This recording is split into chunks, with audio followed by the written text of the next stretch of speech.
शेख उमर ने London school of economics से तालीम हासिल की। वो इंग्लैंड में अपनी फैमिली के साथ एक पुरअसाइश जिंदगी गुजार रहा था।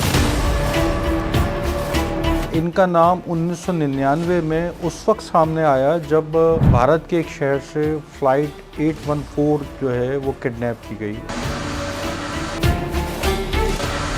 वीडियो भेजी जिसके अंदर उसे ज़िबा कर दिया गया डैनियल ब्राउन को। पाकिस्तान के अंदर ये कहा गया कि वो इंटरव्यू नहीं कर रहे थे, वो हसास मालूमात हासिल करने की कोशिश कर रहे थे। वो मालूमात अल-कायदा के ख़िलाफ़ थी, अल-फ़ुक़रा के ख़िलाफ़ थी या इस पूरे नेटवर्क के ख़िलाफ़ थी। जेल हुक्काम भी उससे मतलब डरते थे, खौफ खाते थे। जो लोग बयान देने आते थे उनको ऐसी गाड़ियों में लाया जाता था कि जिस पे पर्दे लगे हुए होते थे। शेख उमर के खिलाफ फांसी का फैसला हुआ था, पूरी दुनिया का मीडिया आया हुआ था सेंट्रल जेल के बाहर। डैनियल पर्ल से राब्तों का तो उन्होंने एतराफ़ किया, उनके कत्ल में या कत्ल के बाद डेड बॉडी को कहीं ले जाकर छुपाने में उन्होंने हमेशा डिनाई किया।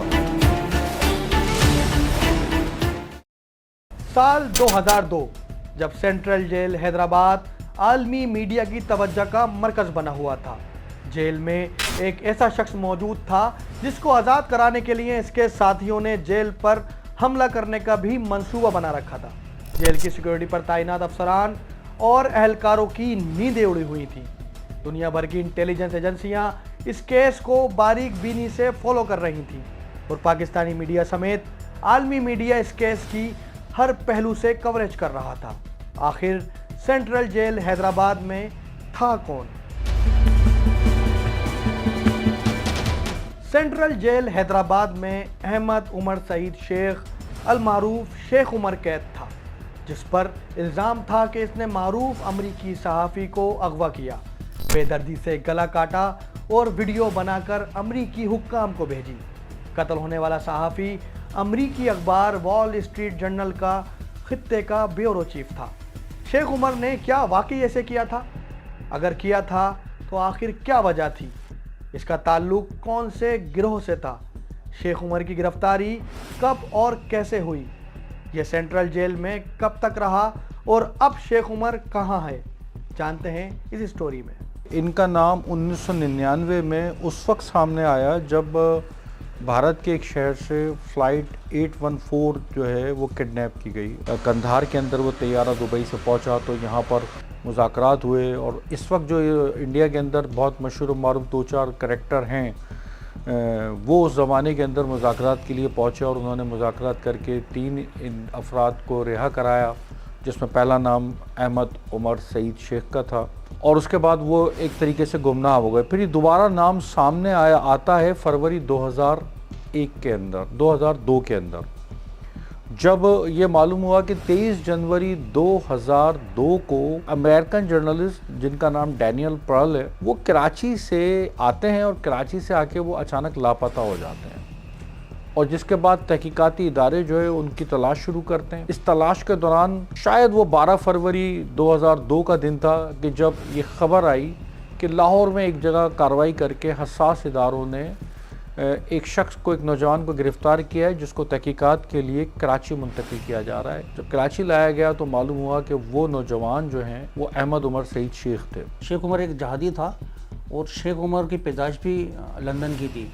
इनकी फैमिली फैसलाबाद की थी, ताजिर फैमिली थी। इनके वालिद साहब लंदन शिफ्ट हो गए थे, फिर वहीं पर शेख उमर की पैदाइश हुई थी। शेख उमर जहादी इस तरह बना कि एक बार इंडिया भी गया वहाँ पर और इंडिया जाकर जहादियों के साथ मिलकर कुछ कार्रवाई की तो वहाँ पे गिरफ़्तार हुआ। उसके बाद अफ़गानिस्तान के कुछ लोग थे और उन्होंने जो है अफ़गानिस्तान के लोगों ने जहाज़ अगवा किया, इंडिया से कंधार लेकर आए, वहाँ रिलीज़ किया उसको शेख उमर को, क्योंकि गिरफ़्तार था। वह फिर दिल्ली जेल में गिरफ़्तार थे शेख उमर, उनको अगवा का हाईजैकरों ने इसको आज़ाद कराया इंडिया से। उसके बाद शेख उमर कराची आ गए थे। शेख उमर ने लंदन स्कूल ऑफ इकोनॉमिक्स से तालीम हासिल की।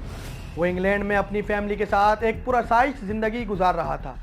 इस नौजवान का उठना बैठना ऐसे नौजवानों के साथ हुआ जिन्हें बोस्निया और कश्मीर में मुसलमानों की नस्लकुशी और ख़वातीन और बच्चों पर जुल्म व सितम पर बेहद गम गुस्सा था। यही सोच लिए पहले शेख उमर 1992 में कराची पहुंचा और फिर वहां से अफगानिस्तान जा पहुंचा। शेख उमर ने अफगानिस्तान में जंग करने की मशकें की और फिर भेष बदल कर भारत पहुंचा। वैसे तो शेख उमर अपनी डिग्री बरतानिया से अधूरी छोड़कर निकला था, लेकिन इसकी अंग्रेजी और जहानत की वजह से इसके लिए कोई भी मिशन मुश्किल न था।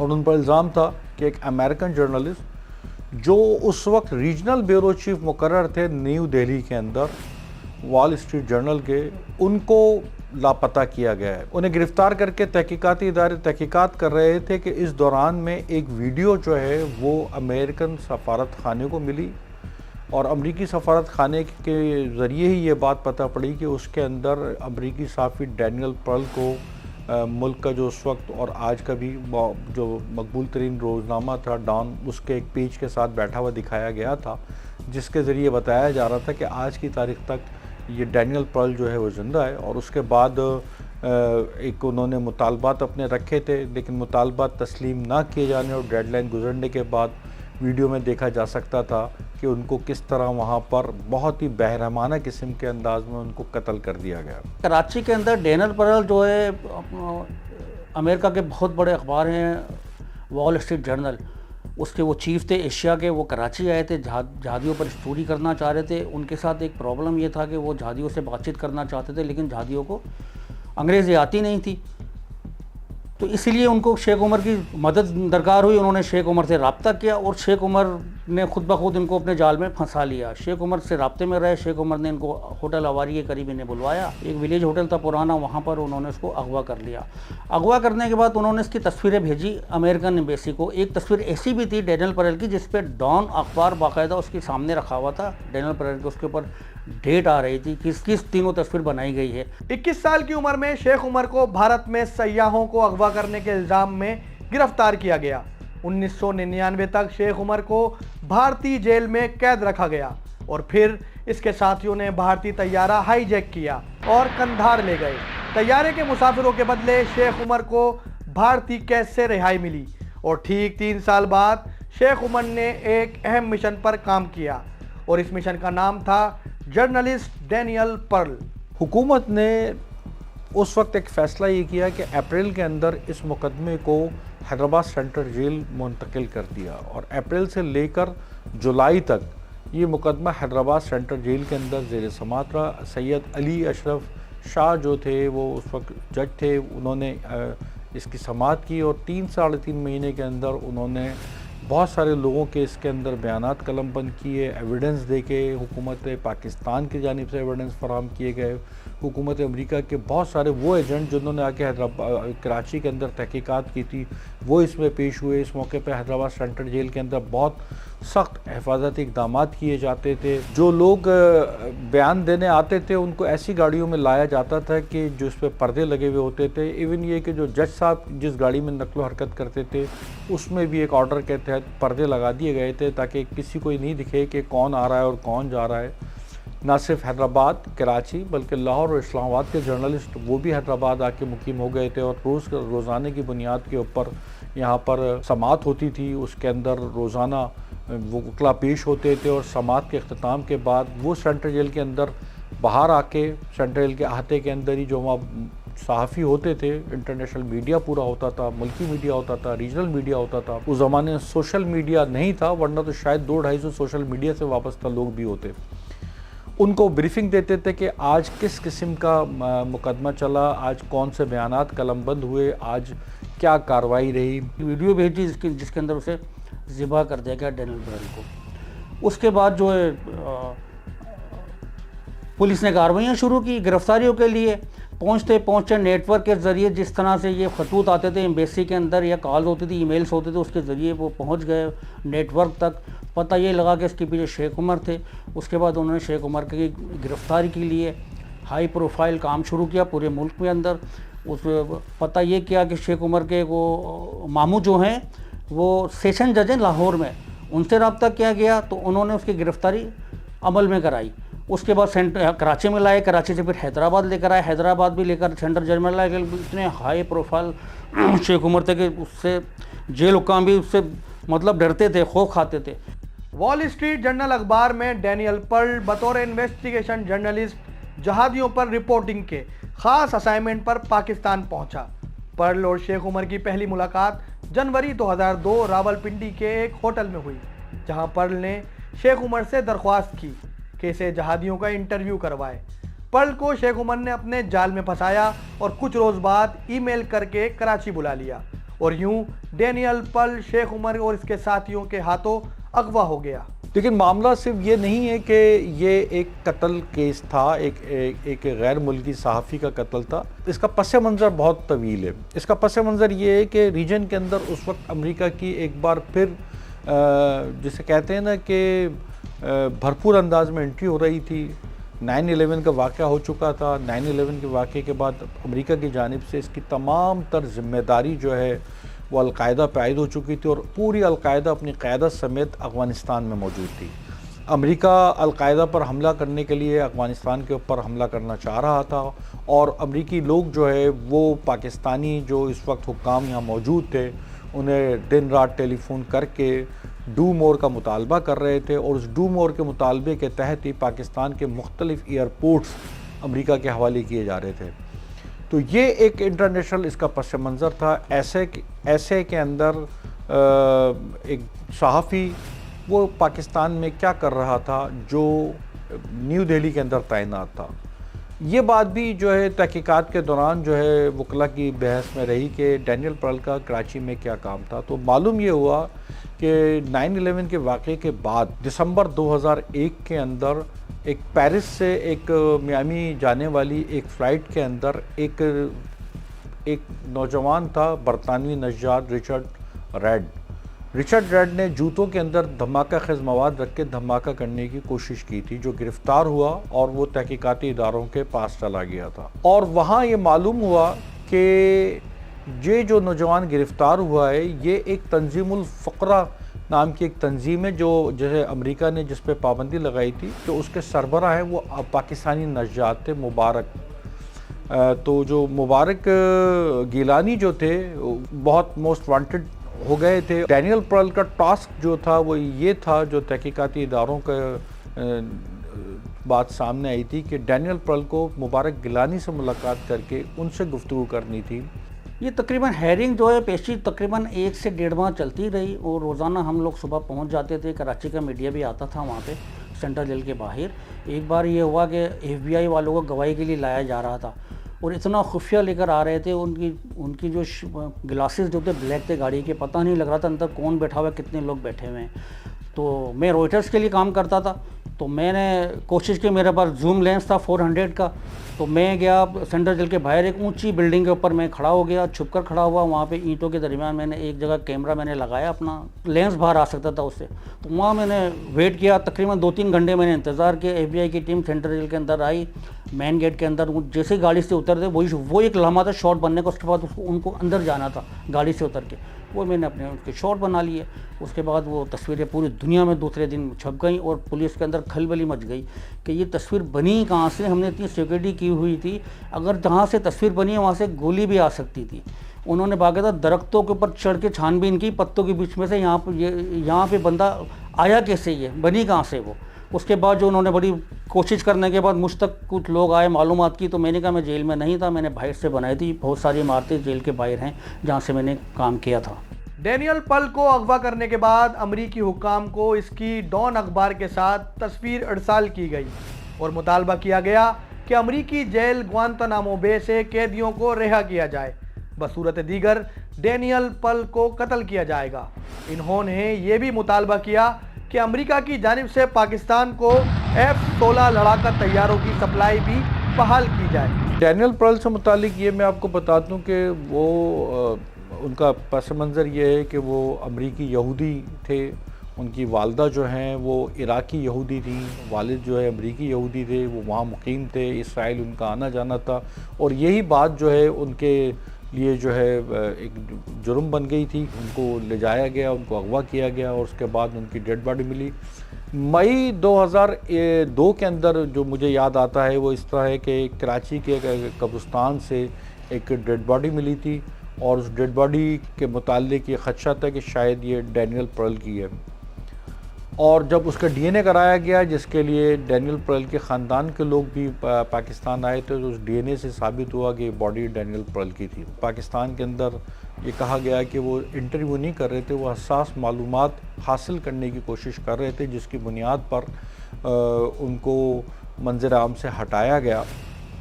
वो मालूमात अलकायदा के ख़िलाफ़ थी, अल-फुक़रा के ख़िलाफ़ थी, या इस पूरे नेटवर्क के ख़िलाफ़ थी, ये यकीनी तौर पर जो उसकी हलाकत का बाइस बनी। एक बार ये हुआ कि एक ख़त मौसूल हुआ शेख उमर के नाम। ख़त हुआ तो जेल में खलबली मच गई। पता ये लगा कि उस ख़त लाड़काना से आया है। अब आया क्या है, उसके अंदर उन्होंने जब उसको ख़त को खोला तो उसमें लिखा था कि मुझे जॉब चाहिए लंदन के अंदर, आप और आपके वालिद का ताल्लुक़ लंदन से, बराए मेहरबानी मेरी हेल्प करें, मुझे किसी तरह लंदन का वीज़ा लगवा दें, मैं वहाँ पे जॉब काम करना चाहता हूँ। ये हुआ था। इस तरह उसका एक ख़त मिला था, जिसके बाद जो उन लोगों ने जो है वो शायद सोचा इंतज़ामिया ने ये कोई कोड वर्ड हो सकता है, तो लाड़काना में जाके लड़के से इन्होंने तफ्तीश भी की थी। अमरीकी हुक्काम ने मुतालबात मानने में फुर्ती न दिखाई। पर्ल ने अगवा से फ़रार होने की नाकाम कोशिश भी की, जिसके बाद पर्ल को कत्ल किया गया। इसको ज़िबा करने की वीडियो भी कत्ल के कुछ हफ्ते बाद मंजर आम पर आई और फिर ईमेल को ट्रेस करते करते अगवाकारों को गिरफ्तार किया गया। शेख उमर के साथियों की गिरफ्तारी के बाद शेख उमर की गिरफ्तारी भी लाहौर से हुई। इसने एतराफ़ जुर्म किया कि वो डैनियल पर्ल को अगवा करने के मंसूबे में ज़रूर मुलविस था, लेकिन इसको कत्ल करने का हुक्म इसने किसी सूरत नहीं दिया था। जो बयान सामने आया, उन्होंने डैनियल पर्ल से राब्तों का तो उन्होंने एतराफ़ किया, लेकिन उनके कत्ल में या कत्ल के बाद डेड बॉडी को कहीं ले जाकर छुपाने में उन्होंने हमेशा डिनाई किया। उनका ये कहना था कि जहाँ वो मिलना चाहते थे, मैंने उन लोगों से उनकी मुलाकात के लिए राब्ता करा दिया था। जो मेरी जहन में आ रहा है, जो उस वक्त उनके बयानात आए, उन्होंने मुकम्मल तौर पे इस बात का डिनाई किया। तो फिर ये बात इस तरह साबित हुई कि अमेरिका ने जो मुख्तलिफ़ लोगों को मुख्तलिफ़ शहरों से, मुख्तलिफ़ मुल्कों से गिरफ़्तार किया, उन्हीं के ज़रिए ये बात कि अमरीकी अखबारात से पता पड़ी कि ग्वांतानामो बे के अंदर एक और कैदी ने इस बात का एतराफ़ किया कि कराची में डैनियल पर्ल को खाली उमर शेख ने नहीं, बल्कि उसने ख़ुद ने अपने हाथों से कत्ल किया था। उसके बाद तो बहुत सारे सवालात पैदा हो गए थे कि क्या जो उमर शेख के ख़िलाफ़ सबूत पेश किए गए थे वो किस नौइयत के थे, क्योंकि बहुत सारे सबूत जो है वो यहाँ पर जो अमरीकी जो हुकूमत थी उसकी तरफ से जो आने वाले एजेंट यहाँ पेश कर रहे थे। इवन फाइनल सज़ा देने लगे तो सेंट्रल जेल पे सारा मीडिया पहुँचा हुआ था। उस दिन एक अजीब खेल ये हुआ कि राजा कुरैशी ने हैदराबाद बाई रोड आने से मना कर दिया, इनकार कर दिया। उसने कहा अगर फैसला शेख उमर के ख़िलाफ़ हुआ तो मुझे शायद जहादी रास्ते में ही मार दें, क्योंकि 165 किलोमीटर का रास्ता है कराची हैदराबाद का, और बाय पूरे सुपर हाईवे पे कोई सिक्योरिटी तो होगी नहीं, मुझे मार सकते हैं। इसलिए उसने एक डिमांड की हेलीकॉप्टर की। तो राजा कुरैशी हेलीकॉप्टर पर आए थे उस दिन सेंट्रल जेल में, जिस दिन फैसला होना था। बिल आखिर फैसला हो गया, शेख उमर के ख़िलाफ़ फांसी का फैसला हुआ था। पूरी दुनिया का मीडिया आया हुआ था सेंट्रल जेल के बाहर। जुलाई 2002 को हैदराबाद सेंट्रल जेल में कैद शेख उमर को सहाफ़ी के कत्ल के इल्ज़ाम में सज़ाए मौत सुनाई गई। 2 अप्रैल 2020 को उमर की अपील के बाद पाकिस्तानी अदालत ने इनकी सज़ाए मौत को 7 साल कैद की सज़ा में तब्दील कर दिया। और फिर मार्च 2007 को अलकायदा के नंबर 3 खालिद शेख मोहम्मद KSM ने ग्वांतानामो बे में ट्रिब्यूनल के सामने एक गवाही दी। इस अहम गवाही में कहा गया कि डैनियल पर्ल के कत्ल की जिम्मेदारी मैं कबूल करता हूं। कराची में अमरीकी सहाफ़ी का सर मैंने अपने हाथों से कलम किया। इसके बाद उमर सईद के वकला ने खालिद की गवाही को बुनियाद बनाकर शेख उमर की रिहाई का मुतालबा किया। वकला की जानिब से मौक़िफ़ अपनाया कि डैनियल पर्ल के अगवा में उमर शेख का किरदार ज़रूर था, लेकिन पर्ल का असल कातिल खालिद शेख मोहम्मद है। इससे पहले कि उमर शेख को रिहा किया जाता, पाकिस्तानी हुकूमत ने इन्हें और इनके 3 साथियों को दोबारा गिरफ्तार करने का हुक्म दे दिया। कई दिनों कानूनी जंग के बाद सुप्रीम कोर्ट ऑफ पाकिस्तान ने भी उमर सईद और इनके 3 साथियों की रिहाई का हुक्म दे दिया। 30 जनवरी 2021 को हुकूमत पाकिस्तान ने उमर सईद की रिहाई के लिए सिंध हाई कोर्ट के फैसले के खिलाफ नज़र सानी की दरख्वास्त दायर की। 2 फरवरी 2021 को सुप्रीम कोर्ट ऑफ पाकिस्तान ने हुक्म दिया कि उमर शेख जो 18 साल से डेथ रो पर थे, इनको सरकारी सेफ हाउस मुंतकिल किया जाए। इस सेफ हाउस की सिक्योरिटी को सख्त निगरानी में रखा गया, लेकिन शेख उमर की फैमिली को इनसे मिलने की इजाज़त दी गई। 8 मार्च 2021 को कराची इंतज़ामिया ने उमर सईद शेख को कोट लखपत जेल के गेस्ट हाउस भेजा। ये कहा गया कि सुप्रीम कोर्ट की तरफ से इनके खिलाफ तमाम अपीलों का फैसला होने तक वो इसी गेस्ट हाउस में ही रहेंगे।